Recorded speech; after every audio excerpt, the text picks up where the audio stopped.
artificial intelligence is transforming our industry, fundamentally and permanently.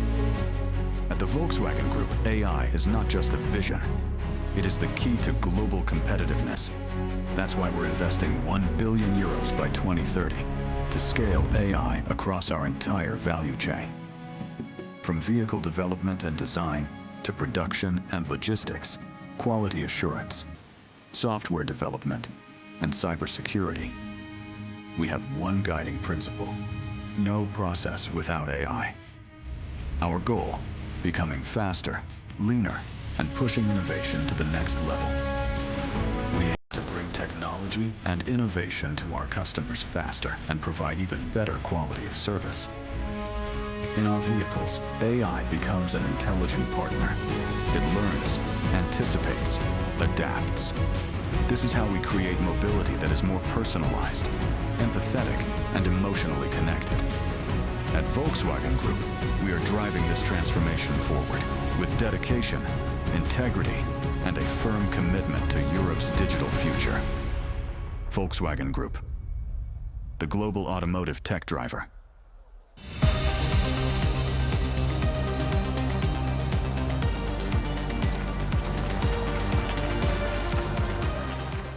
Einen wunderschönen guten Mittag und herzlich willkommen zu dem Good afternoon and welcome to what might be the most important panel at the IAA today. So you've done the right thing. You decided to go to the right place. You won't regret it. We'll make sure of this. This is the stand or booth of Volkswagen Group at the IAA 2025, and everywhere we can see that AI certainly is not science fiction. It's not a thing of the future, but it's firmly embedded in products and processes and perspectives, and it's changing them. The expectations are high, and this has been widely quoted. Bitkom study was asking whether autonomous driving, sharing offerings, or AI in the cars, whether they are an opportunity, and 86% of the Germans say it's an opportunity, and 78% are convinced that our industry can actually only compete globally with digital innovation. And this is exactly what here and today we would like to discuss. So we would like to discuss how we can actually benefit from these opportunities and cooperate in such a way that in the AI race we can co-determine the future of Europe. So the question is the AI race for the future of Europe. How can Germany become a driving force in it? And the good thing is I not only brought statistics and figures, but 4 excellent speakers. So an applause, please, for those speakers, and welcome to the stage.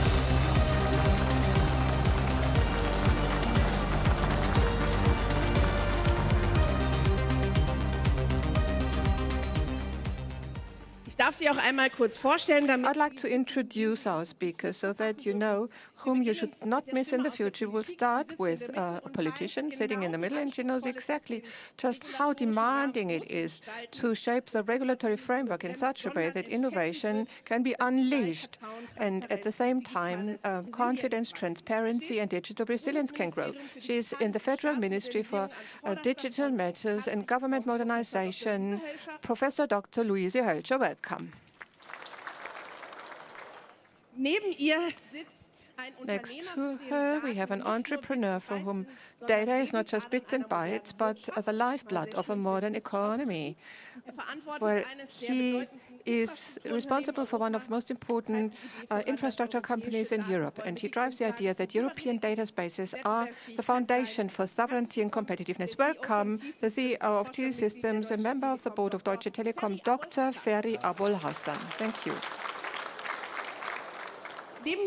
And next to me, I have another gentleman who says research is the foundation upon which Europe's digital future is based. He represents one of the most renowned institutes worldwide for artificial intelligence. That's at DFKI in Berlin. He translates science into concepts that can be implemented, and this shapes our society and industry. He is the speaker of the German Research Center for Artificial Intelligence in Berlin, Dr. Aljoscha Burkhardt.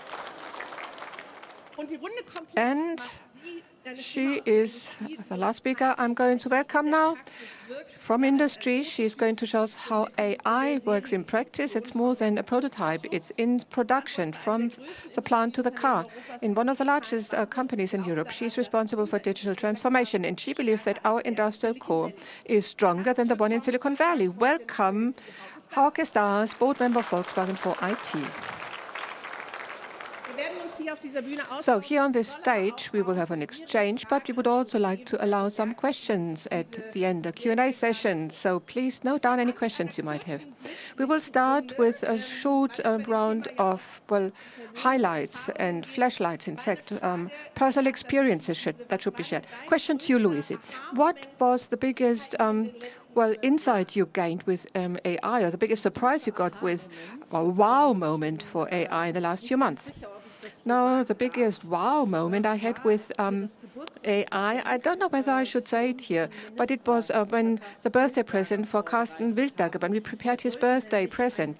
Actually, we wanted to prepare a picture painted by AI. Don't give the secret away. We haven't given it to him because we haven't met him since his birthday on Friday. So I'm not going to give away what you can see in the picture, but we took a quote from him. And we had the AI translate this quote into a picture. Everybody thinks the picture is great, but only when you look at it for the third time, you will see that AI actually made a typo. A typo. So that's the good thing and the bad thing about AI. Now, that's a nice moment of insights into the workings of AI. I'm really quite happy. Well, when somebody comes to me, and I didn't expect it, and people tell me that AI helped them in their working life or private lives, then it's for me a valuable insight. I myself was slightly shocked because I do a podcast. I will actually do ads for AI, but AI can do its own podcast. You just feed some content into it, you get a complete podcast with dialogues and music. That was kind of really shocking, but I'm going to continue to do my own podcast. Ferry, what was a particular insight you gained with AI in the past few months? I have, quite a few. I'm really quite surprised when people see what AI can actually do, and it happened the last time at a municipal event in Berlin. 75 mayors came to this event, and we showed them our AI engineering. And we said, why don't you build an app for your citizens? In just a couple of minutes, you can actually build your own app for your citizens. And they did it. And when they had finished building their own AI app, they thought it was a mock-up, but it was something they really built, and they were really wowed. It was a wow moment for them, that they built their own AI app for their citizens. Now, what about you, Heike? Well, I had a lot of wow moments since ChatGPT in November 2022.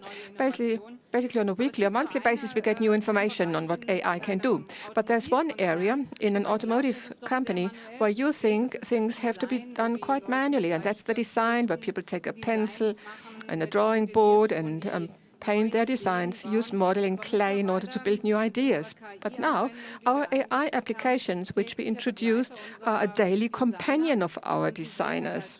And they actually think it's a sparring partner for them, a companion. And it was nice for me to see that particularly these people who actually understand that AI has become a natural companion for their work. So let's stay with this. And now, just a brief statement on the following. If you had to give us an answer in 2 minutes to the question, how can Germany make sure that the European leadership role in industrial AI can be strengthened? What can Germany do to help Europe become a leader here? Okay. I think we are Germany, and Europe shouldn't hide our light under a bushel, because we have so many things that we can be proud of, that we can build upon. And we have an industrial culture which makes us really strong.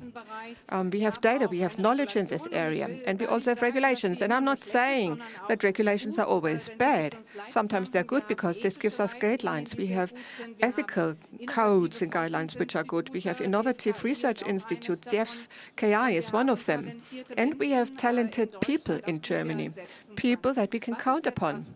So from our point of view, what we really need is the politicians have to help us in a pragmatic way. Regulations should actually reduce the reporting obligations and make things clearer, and companies have to roll up their sleeves, just like we do at Volkswagen. And AI and new technologies have to become something that regard as natural. We saw it in the film. For us at Volkswagen, AI is a reality that already exists. We make massive investments. 1 billion by 2030 will be invested. And we have 1,400 applications in daily use today. And I think that's what is really important. That's what matters. And this is how we can make a difference. What you said is very optimistic. Luisi, would you agree? Regulations were just mentioned by Hauke. What is your take on this? Now, I believe that we are really quite in agreement on the potential which exists here and that we now have to exploit it. And actually what we need are 3 pillars upon which the use of AI in Germany and Europe should be based. First of all, data. And in fact, we have plenty of data, and we should be able to or be allowed to use the data in an innovative and future-oriented way and on a level playing field with the others using data in other nations, in other contexts. But what we also need, once we have the data, we also need the infrastructure so that we can handle the data. So from a political perspective, we are now working on a strategy for data centers, computer centers here in Germany, not because we ourselves want to build them, because we believe that we need a plan how and where computing should be done in Germany in future. And we need at least 1 gigafactory in Germany. That's what we really want to have. And third, talent. Now, the question, the infrastructure and the data should also be used by people, be it for the development of new cars or other products, or also for research. And Germany has an extremely good reputation as a place where talent can be found. And when we learn this new technology, artificial intelligence, we must not lag behind. And if we can roll all of this out, then we have a good opportunity here. Very well. Infrastructure. Could you comment on that and maybe something else? What does it take for Germany to become a leader? Well, I think it's great that today, is it the largest automotive fair in the world? In any way in Germany? It's great that AI has become a key item at such a fair because it shows that both are somehow related to each other, and in future even more so. And I think it also expresses the fact that we in Germany, we are world champions in terms of processes. And I say it with full conviction because of my training. This is something we can do very well. And I think it's really quite a pity that we sometimes tend to forget it, and sometimes, well, what the United States and China are telling us is taking advantage of us. But no, we have to say, no, we are an equal player. We can defeat ourselves. We can strike back. And for this, we need the ability, the data. Luis is correct here, but the data needs to run on a certain infrastructure, and we also need know-how. And there's another component which we must not ignore. And it's something that we learned in Europe and in Germany, and we might be better than any other region, working together, teamwork. In Europe, also in the automotive industry, we are dependent on teamwork also along the supply chain, and we've done a lot in order to promote it. Catena X is one example. Now, at the beginning, there was a collaboration platform along the supply chain. Some people thought it was ridiculous, but at the end of the day, companies for a very long time were able to prove that they can work together. So coming back to your argument on data, know-how and infrastructure, what I would like to add to it is collaboration, process know-how, and also sovereignty. I think that's something that we as Germans at the moment that we understand a certain independence, and we at Telecom, of course, want it as well. And that is something that fits our agenda quite well. And I can announce a highlight in the first quarter of next year at the latest. The first NVIDIA industrial cloud will actually go live. Others are talking about it, and we are going to have it. So that will make us independent. And we have the data, and with the necessary knowledge, we can use the data. Sounds very optimistic. Now, Alyosha, what is your opinion? You are the fourth speaker. Should I add something that has not been said yet? No, everything has been said. I didn't say it, but let me just highlight a couple of things. Let me emphasize. We don't have to wait for anything. That's the good thing. We've got everything it takes. We have the engineers, we have the marketing people, we have the processes. And as you just said, Ferry, we sometimes drowned by this global race. And are we number 19 or number 96 in this international race between the United States and China? But that's not important. We are not talking about a heavy industry where you have to build for another 15 years before the first car can be produced. We talk about IT. You can start this afternoon. Be it the American, the French, or an open source model, you can start right away.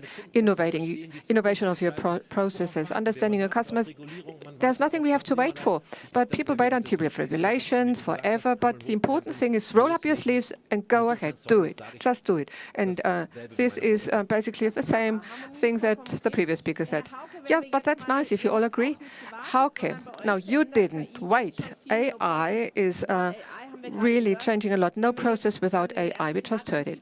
So when we do a first deep dive on the topics, a new logic of value added, how does AI change your production chains from design to the first update? What does it mean? It's a huge question for organization, infrastructure, customers, and also your employees. Now, for us, well, with AI, quite a lot changes in individual areas.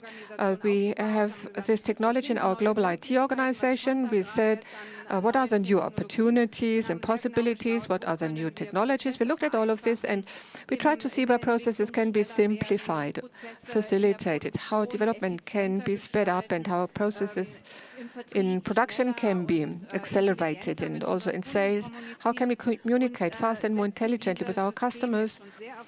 And we are now successfully using these systems. 1,400 systems have already been rolled out. Every day, every week, new systems are being added. Now, the important thing is to be open and embrace this new technology. In our group, we have a communication campaign called We and AI. So we're talking about this technology. We want everybody to understand it, and everybody should be trained in this context. We have this initiative where we say all the way from the production line worker to the member of the board of management, it's important that everyone understands AI and is able to use it. So we have entry-level programs, training courses, expert programs. 130,000 people in our company have already made use of this offering. So this is something that I keep telling all the other companies. And you just said it. Just go ahead and do it. It's a simple technology. We don't have to think long and hard about it. Just use this technology. Well, then just think about how these processes can be used. And we do it at Volkswagen. No process without AI. We do it in all processes. We embed this new technology everywhere. Ferry, does it sound familiar to you? Is it similar to what you are doing? And how do you handle skepticism maybe, or make people curious all the way from production line to board of management that they embrace AI? I guess I can say that nobody's skeptical anymore. Well, of course, we have employee service where we also ask such questions, and we have to listen to what they're saying about whether they are still skeptical. But just as Hauke said, we've done a lot. We have lots of experts and so on. So what we are doing at the moment is we are saying what cannot be done with AI. So that's our dogma. So anything that's being planned in budget plans and other things that we do vis-a-vis our customers, all of this is now being examined, and we ask, why couldn't we use AI to do it? It's a different twist. It's like the paperless office in the past. Now the question is, why couldn't we delegate this to AI? And this brings me to the bridge that you also built. So what does it do to the people? Does it mean that they constantly have the feeling that their jobs will be lost because we will rationalize everything? But let me give an example.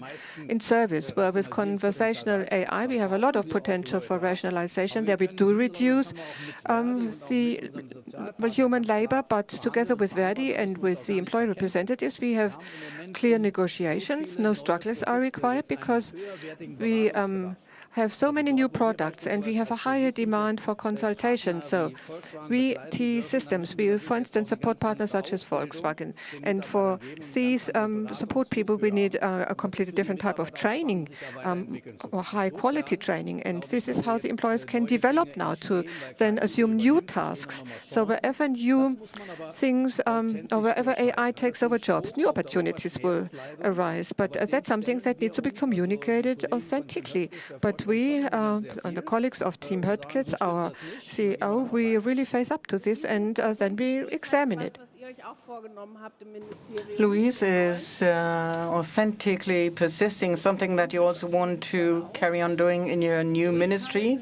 Well, authentic, well, of course, we're going to also have to persevere, but we're also going to have to change a great deal, because the new Ministry for Digital Affairs and Government Modernization was founded in order to do many things differently. This also covers AI, that's the first step, but it necessarily relates to the AI policy. So to develop a new policy here in Europe, focusing on the opportunities offered by AI without preventing us from using the data that we need for that. So we're quite good at changing what is being developed at the EU level, especially with regard to the regulations and texts that were defined there. And we're also going to do that in other regions. So we're going to turn over some furniture, so to speak.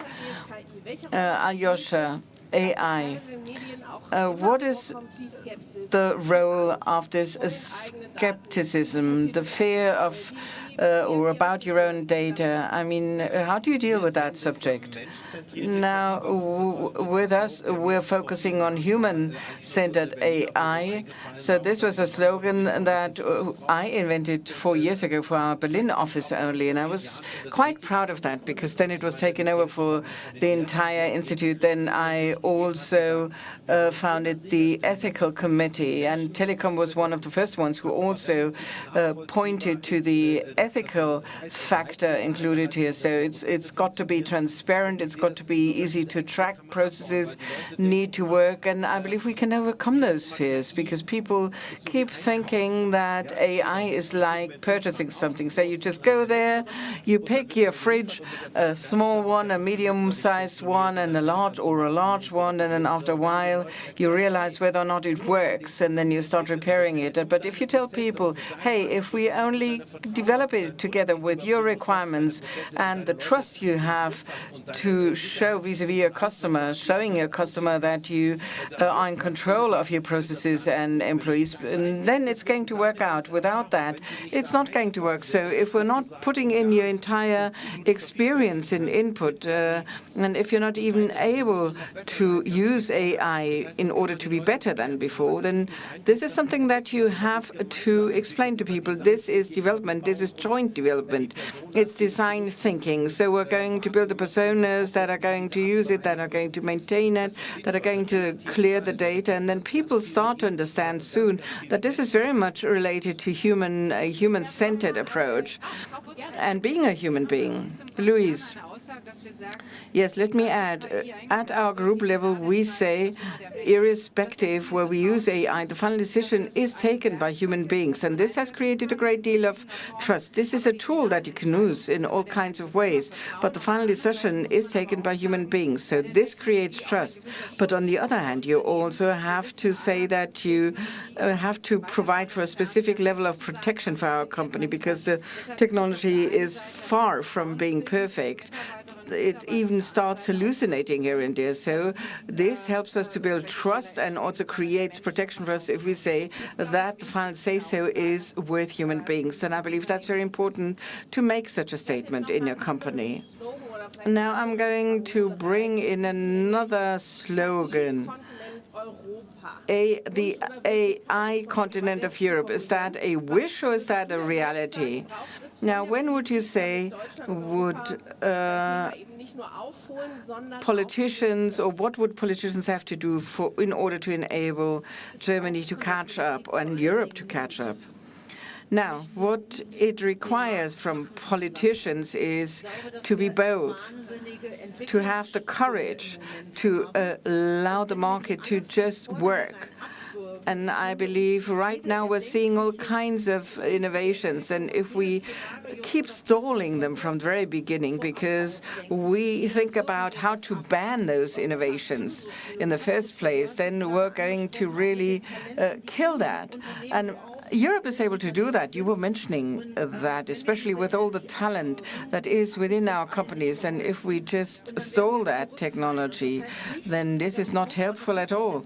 And then we're going to fall back. This is something politicians have to be aware of. That does not necessarily mean that we're going to keep our status. The others are going to move on.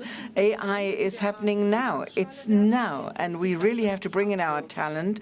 And politicians should not stall what is going on. So I wish some kind of courage, and especially in the context of Europe, it's not all that easy, because if we finally arrive at an agreement between all those member states with all the signatures of all the parliaments underneath a document, then it's very difficult to change that, to amend that. But with the AI directive, we have the opportunity to still work on that. And we team up, or have teamed up, with France, for example, because we had the Franco-German summit between the various ministers involved. And there again, we had a discussion with the French counterparts, and we worked out how we're going to use politics in Europe for the data use, for data usage and for the usage of AI. And this is a pathway that we simply need to embark on, but that requires some political courage. Now, Louise, I'm a naive scientist, so let me just drill into greater detail here. So there's the AI regulation that is being implemented, then of course departments are being built up, implementation regulations are being built up. I mean, lawyers will be concerned with that. This is going to take some more time. And my naive idea was, now during this time, the industry might be able to say, okay, we read your regulation draft, and now we're going to set up a memorandum in order to find out how we can actually bring in AI, with a reasonable approach. I mean, this is how the United States do that. This is how the Big Five do it. And in the United States. So that might be a naive idea of mine, but nevertheless, perhaps you could have a parallel process and then compare the result afterwards and coordinate that. I mean, I like your example of the United States, but the change in the view of AI by the Trump administration has shown that this is related to regional values. And now we have an opportunity as Europe to also bring in our values for this regulation on AI in order to shape it against the background of those values. Not saying we're going to ban this and that, but by saying we've got specific principles in place. And I believe, especially within Germany, we are all in agreement as to what this means, because we've got some inner values in our country that hopefully keep us stand together, because they make a difference, make for a difference. I mean, once again, has everything been said already, or is there a wish on your part with regard to the politicians? Now, let me bring in another vantage point. I'm going to escalate that somewhat. So first of all, we have to state that the basis of AI used to be European. Kaminsky, maths, etc. Do you remember when AI actually was used as a term for the first time? That was back in 1978 by the Count of Graf Lambsdorff. So he used to be a German politician back in 1978. Now, I'm going on here. Now, Hauke already said during the last 3-4 years there was this hype due to ChatGPT, OpenIA, and conversational AI. So we're all crazy, and we try to find out whether our children do their homework on that basis. But we completely forget to mention that there is also industrial AI, and nobody takes care of that, almost nobody. Now, I'm just thinking about that. Just take the process know-how and a process expertise in Germany, Europe, like automotive engineering, aerospace, chemistry, pharmaceutical industry, etc. And with the first step, large language models, this is not really helpful there.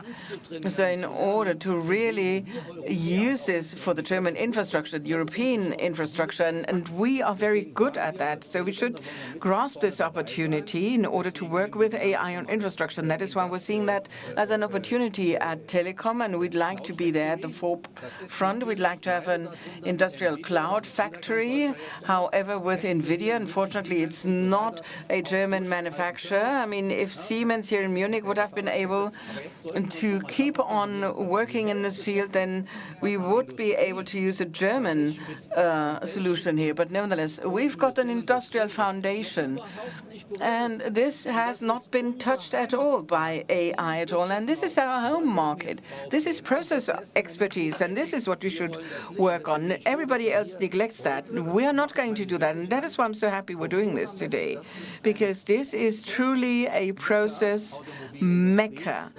This is the automotive industry, and we can use AI for that. But we've also got many hidden champions. Sure.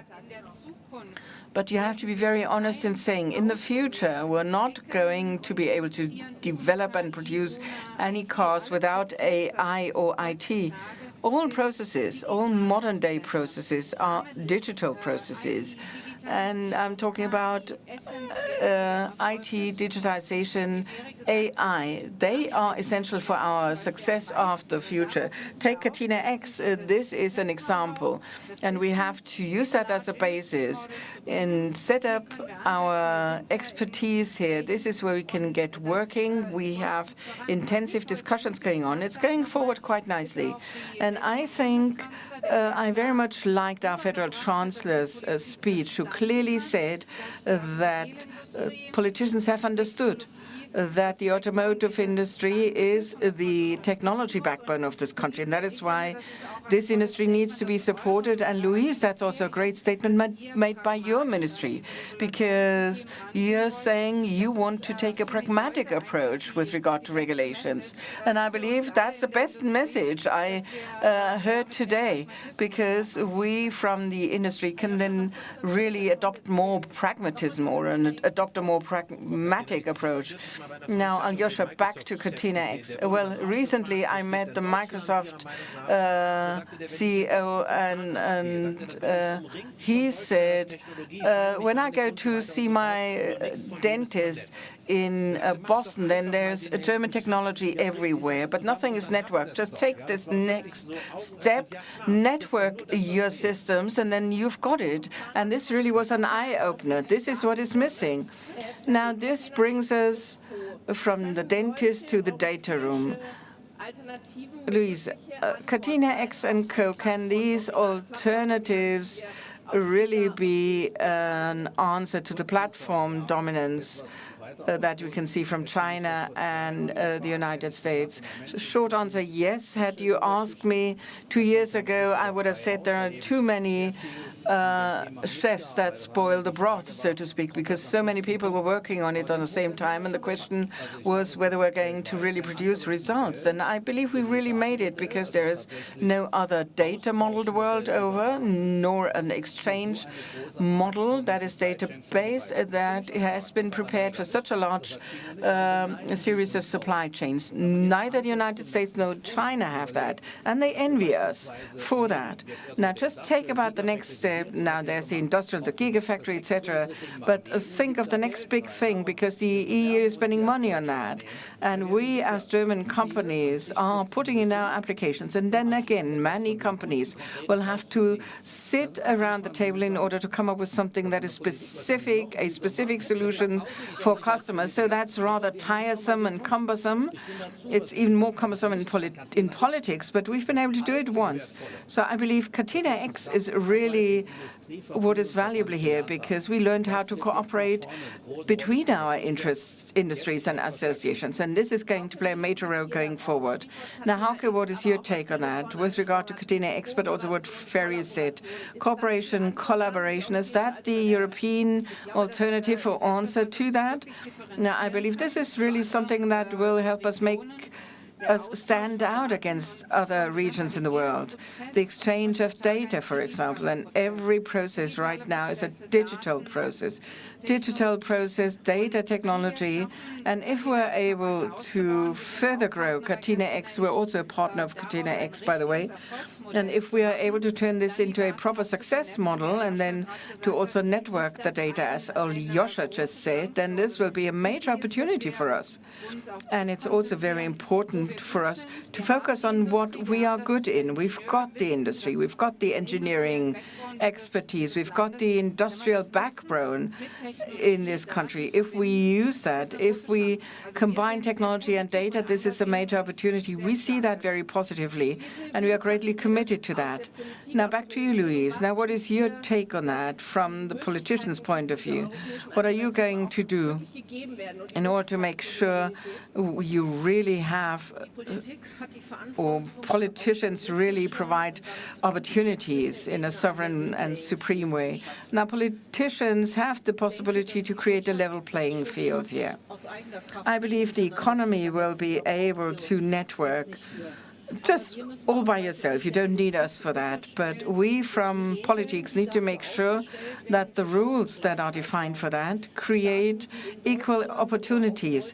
Data that is produced in Germany, data that is collected on machinery, on cars that are produced in Germany. But this data needs to come back to Germany for training purposes. I mean, we're for openness toward data because we also leave data or allow data to leave Germany. And this also needs to work vice versa. So we need to create a framework in order to ensure equal opportunities. Is that a point, Alyosha? Well, of course she's got a point there. Well, of course, Louise is right. She knows what she's doing. And I think we all agree a great deal that you have to approach this with this openness and with this curiosity, softly pushing players forward. But if you were focusing on us, then after all, we're academia. Well, we do transfer, but we are active in the foremarket, in the pre-market. But of course, we also depend on creating the last mile to the people working in factories. We need the data, we need the use cases, we need the quality features, we need the processes for us to be able to work on them. That is why we're so greatly interested in becoming connected, for us to also continue to be a player.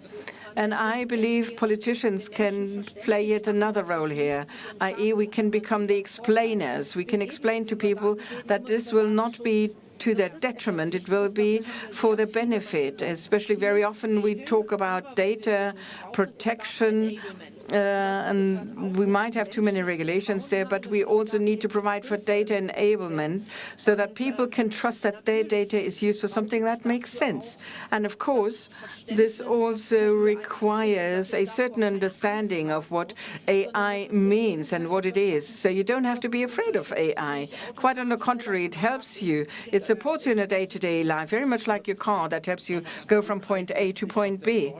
Now, let me go back to science. I mean, you politicians could also do something else. You could, for example, also design your state subsidy programs or promotional programs, such as in order to afford the use of AI. And you can also allow us to use AI for solving our problems. Of course, this is the data. Of course, there might be some competition, there might be some competitive pressure, but these are things that we'd like to hear from politicians. We also want to be allowed to help solving problems.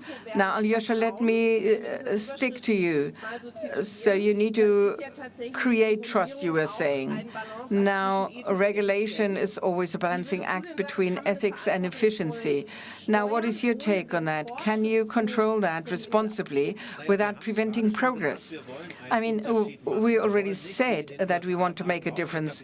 We don't want to have this fierce capitalism. You just take everything you need, irrespective of where you take it from, and then you just pay them for it. And we don't want to be like China. This is state AI, give us your data, and if you don't do it, you're going to have a problem. No, we'd like to go on a third route. We'd like to have a value-based approach. approach. And I don't think the question is whether or not we're going to have a value-based approach, but we need to really differentiate here. And ethics cannot just be thought about in the aftermath. Can we work with that? Are the products trustworthy, etc.? I believe that would be a poor moment if you then would have to start repairing your products. So I'd say let's go for ethics by design. So you're going to start with your guidelines, with your values, by working with your customers, and then you design your processes such that at the end of the day you have an efficient solution and you don't have any headache at the end of the day. So I believe we should be able to work it out like that. So these are our ethics. We can be proud of that, and it does not have to prevent us from being efficient. But of course, as I said before, we should not allow politicians to stop us here and there. I mean, if there's something that is digital, then you always have a better version. We really have to get accustomed to that. You cannot come up with a perfect solution from scratch. It's not going to work that way. It's not going to never ever work again like that. Sorry. How can this a value debate? What is the importance of this debate with regard to responsible AI in your company, externally and internally, in your corporate culture? In our company, it plays a major role. And very early in 2023, we established a code of conduct for how we use AI. And we always said people take the final decisions. And this is why I'm saying I believe the German companies are indeed in a position to come up with their own guidelines and set their own regulations and directives. And I'd like to really gain your confidence here that we know how to do it. And those regulations coming from the European Union now, they should not be overloaded with excessive reporting obligations. We are going to implement what is necessary, and to that extent we appreciate regulation, but it shouldn't be overdone. And we are really handling all of this very responsibly with our ethical guidelines or codes of ethics, and that's something that we implemented directly in our company. Louise, but there's another important aspect here in this context. I think the way you're describing it is really good, because for all of us, there are basic values, for instance, in education, or you're told that there are certain things that simply are not done. You shouldn't do them. And of course, you can always impose reporting obligations where you have lots of criteria and principles that people have to adhere to. Now, this is something a big company can do, but a startup in a garage with a great idea, which is all new, cannot be done cannot handle it like this, because then they would spend all their time filling in forms instead of developing the idea. And by the way, that's also a responsibility for the politicians. It should be so easy to absorb and work with that everybody in industry, especially the young startup inventors with an ingenious idea, should also be able to go along with it, because only then will Germany really be able to successfully implement these good ideas. And this is also going to help the big companies.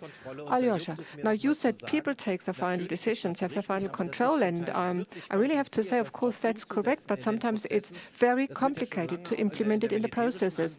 And also in military use, this is often discussed, the meaningful control. If the drone says it's a target and then you press the button in 1 second, then this is not meaningful control. You must fully understand the situation. You must take the necessary time to think about your decision, and that's something that we are actively working on together with industry, to come up with meaningful specifications so that people can actually have sovereignty, or that people are the masters of the process. And we have a lot of homework to do here.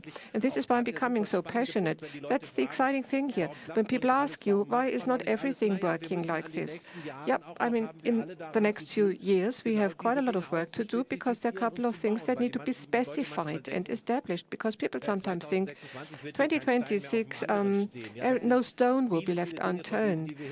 But there are a lot of things that we are announcing here. It will take many years until they're fully established. Well, actually, Ferry, speed versus trust. What's your take here? Well, actually, what about? I mean, what are your theses here? Now, since I like football, well, I don't know whether with a video proof whether this has actually improved football. but actually, well, rules have to make sense, but I'd like to be unorthodox and look at it from a different perspective. When we talk about data protection, I mean, we could say data protection makes everything more difficult. But data protection, data privacy can be a USP as well. If we clearly will embrace it. We at Telecom, for instance, we of course openly embrace it, and at least in the geopolitical situation, everybody now understands that it's good if you can keep your data close to you. That's what it means, data sovereignty. You are the master of your own data. That's the best protection of your data. So actually, let me just add, sometimes when people create rules, you say, well, it was a bad thing to establish a rule, forgetting that at the end of the day, it was for a good objective. And also for football, it's always good to know whether you scored a goal or not, whether the ball was actually successfully placed or not. Now, you just said data protection could be a USP. Just how important is precise. I wouldn't call it optimistic communication, but transparent communication, which people fully takes people fully on board. How important is it? Very. Now we've been doing it for well, close to 60 minutes now, communication, and I think it's a waste of time to always have concerns. And we in Germany, we have to move forward. So my appeal to you is, we are, well, the country of thinkers and poets. I'm not too sure about poets, but we tend to think a lot about everything. But we certainly understand how industrial processes work. And we are a country which is also very good when it comes to working together. And education enjoys great importance and high quality here in Germany. And we have all of this, and that's why we can be successful here. So I would say the glass is definitely half full, or more full than empty. And with France and other countries, we have close cooperations and programs, so we are not left to our own. Now, here in Europe, we have a great community. Now, I just wanted to highlight it. We have a great community in Europe as well. Hauke, what has proven to be very successful internally and externally in communication, something like no process without AI. Why do you need to make such statements? Well, I think the technology itself is something that people tend to ask, what does it mean? This is why you have to talk about it. You have to explain things. And that's what we do. We explain new technologies. We have an active exchange with our employees. And we also, wherever possible, for instance, in Wolfsburg, also residents are included. We like to invite our citizens to events and discuss matters with them and with the press, with the media. So whenever something new comes up, people will tend to challenge it. And it's important to to talk about it, to offer education and training on it. So that's what I would like to support here. We do it internally, but it should also be done externally via the media, with others, using podcasts and similar things. Luise, so how do you tackle this topic, communication? So, right, I mean, we have bilateral communication, or communication on two sides, internal and external communication, two sides to the communication. External communication on artificial intelligence is, of course, driven by the political desire to, well, promote Germany and Europe as locations. I talked about this quite a lot, and this is why I'd like to focus on the second point, internal communication. In the federal German government, also during the last parliamentary term, we thought about how AI can be used in our administration. And they're really quite clever individual models in municipalities and in federal states that piloted this, and it's working quite well. But we have to be careful because, for instance, now a confidential transaction or a matter in a ministry must not be evaluated by an AI which is placed in the public cloud. So you have to create protected spaces within administration where you can use AI for your everyday transactions. And we created an initial environment like this, and we listened to our colleagues in the ministries and offices. We asked them, what do you actually need from AI? For instance, you get a report. For which section is it relevant in, or on whose desk does it have to go? Well, it's not it's not a person who has to read and evaluate this. Now it's done by the AI. And if you do that step by step, confidence in AI in administration will grow. And I think that we are well on track here as far as internal communication is concerned. Now, at the end of the day, artificial intelligence is not completely far away from me. AI is wherever I am. It surrounds me. It's close to me. And I want to use it for the best purposes. Well, Alyosha, well, as you said, I mean, what are the biggest milestones that have already been reached? What has changed most in your communication? I always try to explain to people that we have to talk about their problems together. They always believe that simply because I know a lot about technologies and solutions, that I have the solution to all of the problems in the world. And then I say to a person, for instance, but you're a mayor. I don't know how to be a mayor of a community. Or they ask me, for instance, we will still use blackboards and chalk in schools in 3 years. But I don't know. I'm not an educationalist. Let me discuss it with you. Maybe we can build a hybrid. But people sometimes come to me with this strange attitude as though I knew everything, simply because just by sheer coincidence, I have been in this field of technology for 30 years. I can't do anything else. I've been doing it for quite a long time. But it's something that you have to discuss with people on the basis of their own expertise, and it's now increasingly possible. They become more courageous because they played around with ChatGPT, and they are bold in the communication with me. They don't think that I'm a godsend expert anymore. Now, AI has one really nice effect. When people find something that they don't know, understand, often they don't dare ask a question because they have the feeling that they are going to make a fool of themselves. I can ask AI whatever I want. It's not going to make fun of me. 20 times you can ask the same question. It's an ingenious tool for communication. Now, that was a perfect transition. So now you can ask any question, dear audience. And now comes the part, always works quite well in German. You can raise your hand, you can ask a question, if that's what you want to do. So for this, you have to raise your hand. But I don't see any, correct me if I'm wrong, but I don't see any questions. Oh, your explanations were too good. Now, wait for the microphone, please, for your question. Please introduce yourselves and also indicate whether it's a question for anyone in particular in our panel. Tim Lucas from Capgemini, thank you. I would like to know how the four of you, in your roles, how you use AI.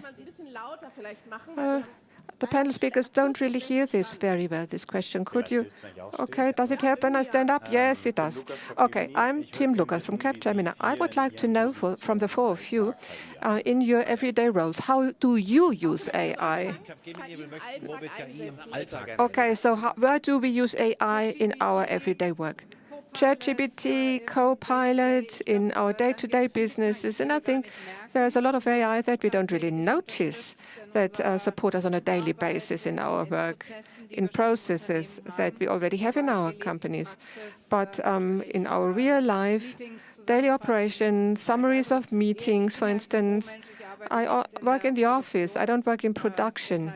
So this is why that's the kind of application where I use AI. What about you, Ferry? Well, for summaries or abstracts of papers, or also to Perplexity. But one field that we use quite a lot is for planning, for forecasts. There we use a lot of AI. For instance, I'm driving my financial guy crazy because I've been doing this for 1.5 years, when the machine runs along, which shows me the fluctuations of sales in countries worldwide and gives me forecasts of the cost, then I'm much closer to the figure than major planning files, and as far as customers are concerned, I can analyze products. I'm challenging our developers to really make all products AI ready, and a lot of AI products should be launched on the market, so that's the challenge for them now. Louise, in my everyday work, AI is particularly important in one place, namely tidying up the laws and legislations. With rule mapping in low-code applications, it's now possible to look at existing legal text and you screen those texts, whether there are imprecise legal terms or inconsistencies or conflicts with other laws. And it's my wish that I should find those areas where our laws are not compatible with each other, conflicts between our laws.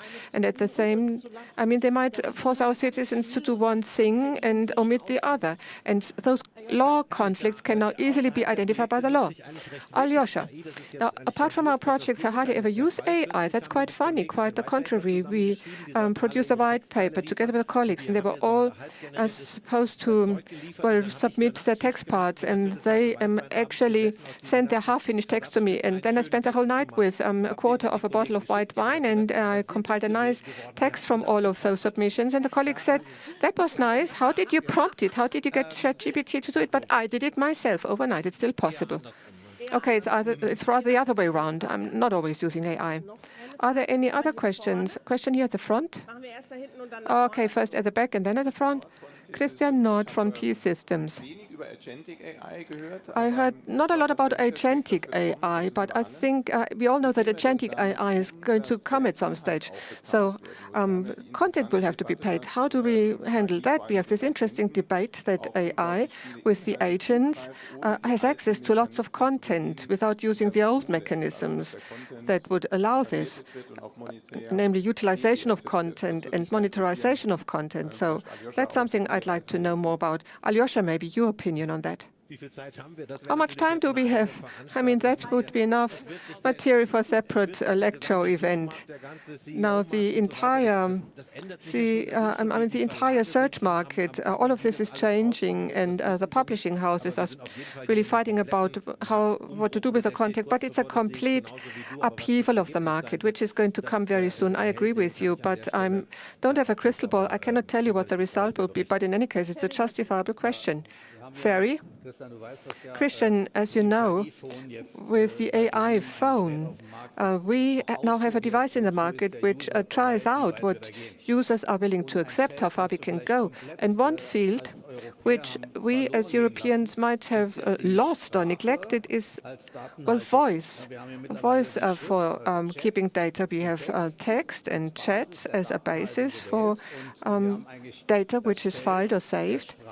But as far as language or voice is concerned, this is something that we are no longer using. For instance, if you wanted to evaluate each and every phone call, you get live prompts during those phone calls. You get a completely different variety of data. So the question is it a service? And that's Christian's question, in fact. Now, if you make a normal phone call and it costs you $14.99 with a flat rate, and I know that Vodafone can offer better prices, but their service is not so good, then the next pitch would be, if each time I mention calendar, the calendar will be called up, or each time I say I want to go there, a certain context will be called up. Now, if this is something that could get an upgrade, and that would be a kind of premium use of data. So by processing voice, we could also go up to the next level of how we use data. Another question at the front, and then we have to stop, but I guess our speakers will be here for a while if you want to ask them. Hello? Now you can hear me, right? Okay. Sorry. Markus Haska from Governmental Systems. We do software, generative AI, and for 20 years now I've been working with Volkswagen. I also work with Telecom. And this is why I have a question for the two people over there. Now, how can you make sure that the processes for acquiring external knowledge can be simplified? After so many years, I can still see that it's tremendously difficult to well, at least present new technology with all of those legacy processes in the background. There are so many roadblocks so that you don't get a chance, well, installing something new, and a lot of new things are going to come from many directions. So how are you going to manage this? Ferry and Hauke, maybe? I'm not sure if I really understood the question. Now, external, okay, so let me start here. I guess I get your point. I understand what you're saying. It's a huge challenge for groups such as Volkswagen or Telecom, because many things were built up as silos, and we have to break up those silos. We do that in IT. We take the first step here. We are changing our organization, transform it into agile setups, where IT and the functional unit are brought together, and this change in our organization, where processes and structures are reorganized in order to redesign processes. And then the employees often say, okay, now I can see the entire process all the way from the customer order to production, or even beyond that. And this is how we have to reorganize things. So in this process, AI should not be seen as use cases only, but should support the entire process. And to be honest, in IT, as a first step, we have now started to individually look at individual use cases and implement them individually. But the next step would be a stronger process orientation. But for companies such as Volkswagen, I guess for many other companies, that's one step at a time. First of all, reduce the silos, abandon the silos, and then adopt process thinking. So I think we've got 2 minutes and 20 seconds to go. So this brings us to the famous final question. Alyosha, let me start with you, but you're going to have to answer it one by one.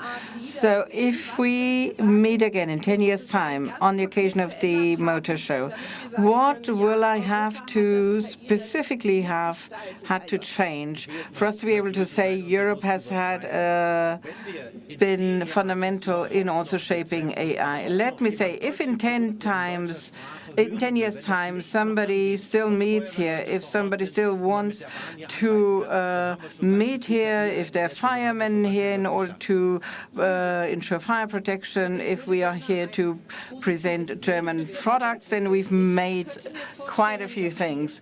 Now, I'd like to have a more positive stance here. I could imagine that the development is going to become so fast that we're going to have to convene 4 times a year for the IAA in order to digest what is going on. But it might not always be an in-person event. We might have to send our avatars, because they can then start using their agency powers. I'm quite optimistic in 10 years' time we're going to be sitting here, or we're going to be back again, and we will have used our opportunities. And I actually have betted against Team Höttges. In 10 years' time, we're going to see level 4 autonomous driving out down the roads. Hauke, what is your take? In 10 years, when we meet again, we're not going to talk about AI per se. It's going to be a matter of course to use this technology. We're going to travel here using our autonomous cars. We're going to be all very relaxed. Because of that, our agents and our sparring partners in technology will be involved in the discussion, and we're going to use technology in a very relaxed manner. I'm quite sure this journey and also the discussions are going to go on at the IAA, in the ministries, in the research labs and companies in this republic. Thank you very much for being here, for coming here. And thank you, Alyosha, Ferry, Hauke, and Luis. And enjoy IAA.